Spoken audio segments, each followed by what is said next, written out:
Agora você ouve uma palavra de vida com o pastor Érico Rodolfo Bussinger.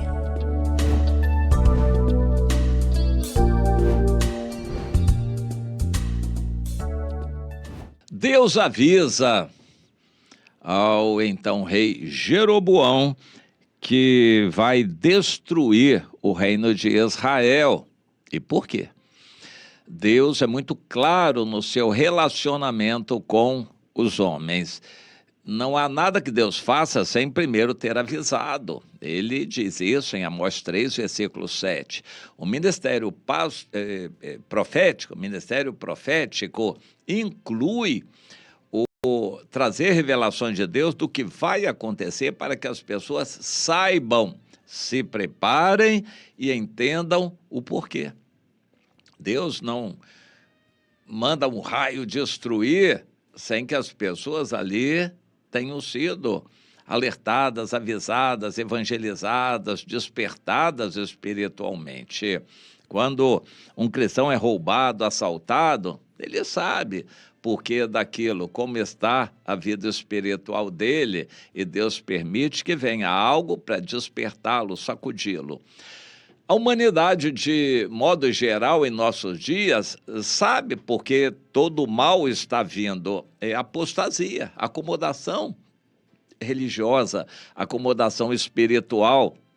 As pessoas estão gostando do mundo, se acomodando com o mundo. Então Deus permite vir uma calamidade por parte dele na natureza, ou uma guerra, uma perseguição aos cristãos. Isso tudo é governado e dirigido por Deus, que é o soberano.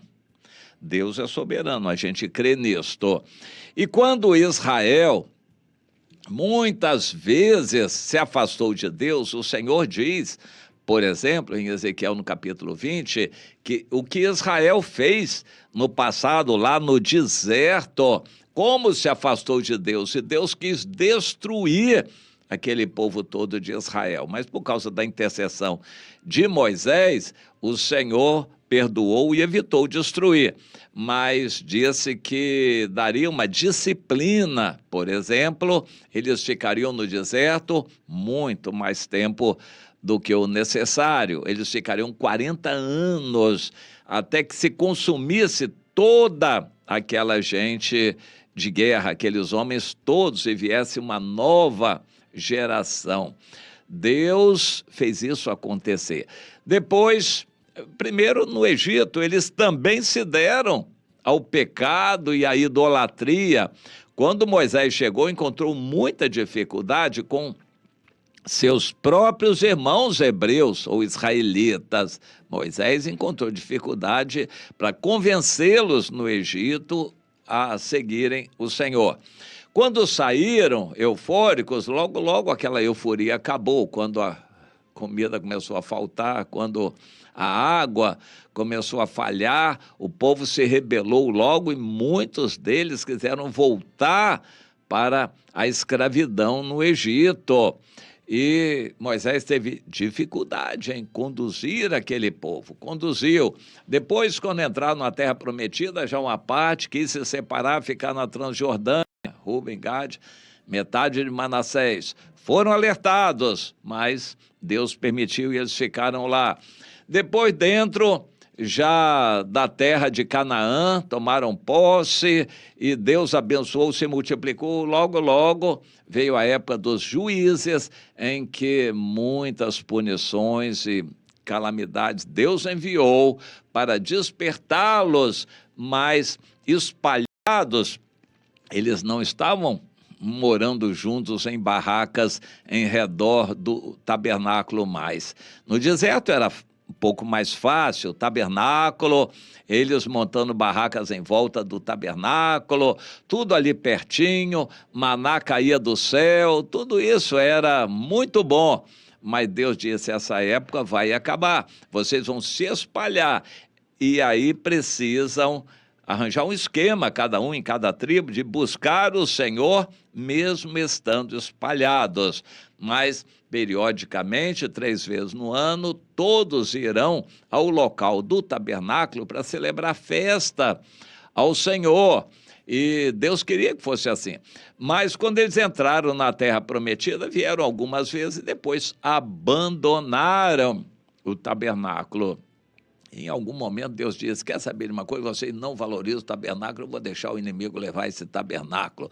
Os filisteus vieram na época de Eli e atacaram, venceram o povo, mataram muita gente, queimaram o tabernáculo e levaram a arca. Deus é que promoveu uma matança no meio dos filisteus para que eles respeitassem a arca e a arca pudesse voltar. Mas o coração do povo não se voltou para Deus, eles continuaram se rebelando. A época dos juízes foi muito triste, até que eles entenderam que a solução era constituírem um reino. E hoje muita gente acha que a institucionalização da igreja é uma coisa boa. Então vamos ter um templo, como as outras igrejas têm, vamos fazer registro no cartório da nossa igreja, legalizar a nossa igreja e vamos promover aqui a eleição, direção, uma diretoria, vamos institucionalizar a igreja, porque aí nós vamos bem. Eu me lembro quando ainda no meio tradicional havia o conceito de organizar uma igreja. Um pastor, um líder que conseguia organizar uma igreja, se sentia o tal, ele era o tal. Não importava o estado espiritual dos membros da igreja, isso era secundário, mas a formalidade de serem membros, crachá de membro, e a instituição, igreja, estar legalizada, organizada, isso era muito importante, era um trunfo. Não é nessa direção que Deus quer que a gente caminhe. Israel se institucionalizou, estabeleceram um rei para serem como as outras nações, e logo, logo eles foram ver que aquilo não era a solução. E então Deus mandou Davi para que, mesmo tendo um reino, eles pudessem valorizar as pessoas. Mas Davi passou e cada rei depois dele foi pior. Mesmo durante a época de Davi, Israel, reino do norte, já ensaiou a separação. E, de fato, pouco depois de Davi, reinou Salomão. Logo depois de Salomão, quando Roboão assumiu, o povo se separou de vez para nunca mais se reunir. O Josafá até tentou unir de novo, mas não se une o que Deus separou. A gente não deve separar o que Deus uniu, mas também a gente não deve tentar unir o que Deus separou. Você entende? E Deus separou. O Roboão organizou um exército e vamos atacar aquela gente, que eles têm que voltar, estar junto conosco. O profeta Semaías foi usado e disse, ó rei, Deus manda dizer, ele é quem fez isto. Não tente guerra nenhuma, porque Deus é quem separou. A separação foi de Deus. Deus separou o que era peso. O reino do norte não queria Deus. Eles estavam com o coração no mundo.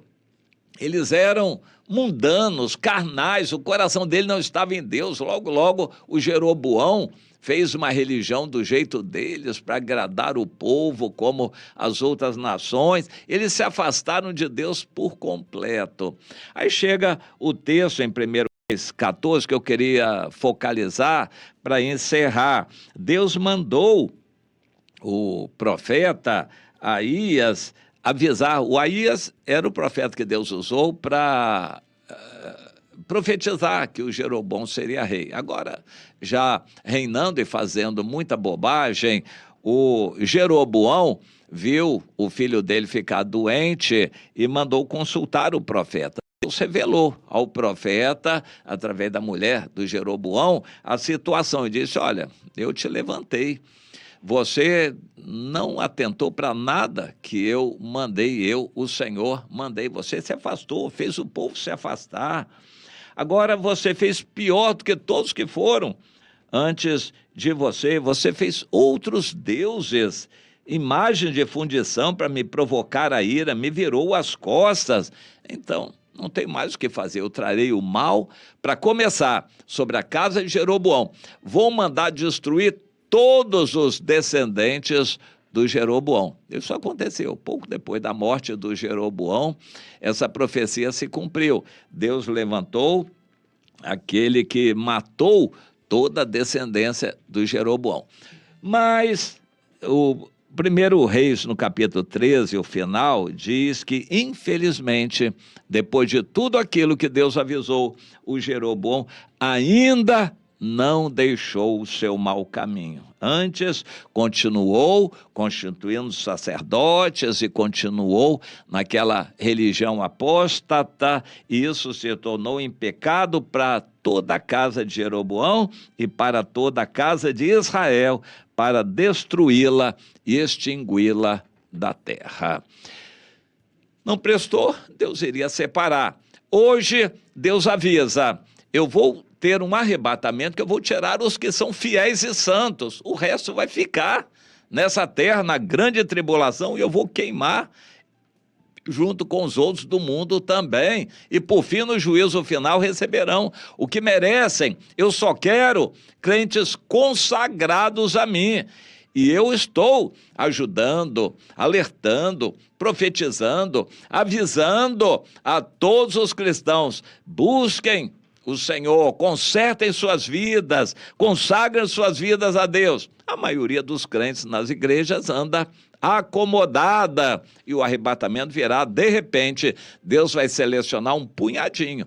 Os que serão salvos serão realmente poucos, verdadeiramente poucos. Jesus disse isso, a porta é muito estreita, e há muito crente que está numa igreja de portas largas, porque é fácil ficar ali, a igreja dá uma certa garantia que Deus não assina, mas eles estão ali tocando a vida como crente de qualquer jeito. É bom que acordem, não serão salvos. Crente pela metade, crente que gosta do mundo, crente carnal, não será salvo. Quem não é totalmente consagrado a Deus, não será salvo. Deus está alertando, avisando. Mas ele fez isso por 100 anos com Noé e não adiantou. Ele fez isso com muitos profetas, não adiantou. Ele fez isso na época dos juízes por 400 anos, não adiantou. Ele continua fazendo, não está adiantando, mas ele precisa avisar, e nós estamos aqui para cumprir um pouco dessa tarefa de Deus em avisar. Conserte a sua vida, consagre a sua vida, porque não serão muitos os que serão salvos. Você quer a salvação? Conserte sua vida, consagre sua vida ao Senhor.